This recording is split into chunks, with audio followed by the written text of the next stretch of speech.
Pour rappel, le projet d'appui au renforcement de la résilience des communautés de base et aux initiatives des autorités du pays ayant bénéficié du financement de la BAD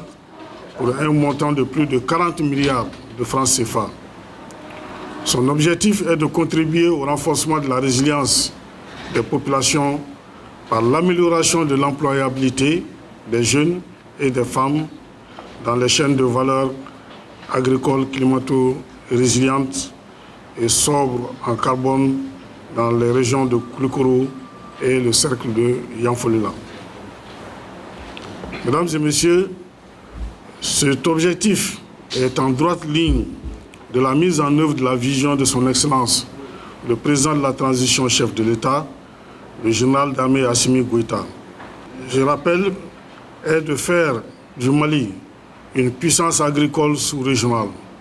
où le secteur agricole sera un moteur de l'économie nationale, assurant la sécurité alimentaire et nutritionnelle des populations urbaines et rurales et générant des emplois et des revenus significatifs dans une logique de développement durable, respectueux de l'environnement.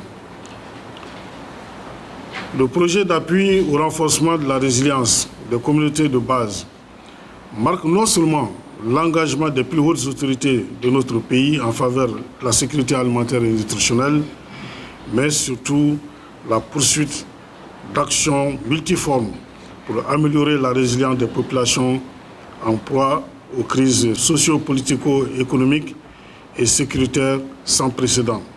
depuis 2012 et aux phénomènes climatiques extrêmes récurrents. Honorables invités, Mesdames, Messieurs les membres du comité de pilotage, le présent comité auquel vous prendrez part a pour objectif d'examiner et d'approuver le premier PTBA qui couvre la période allant de janvier au 31 décembre 2025.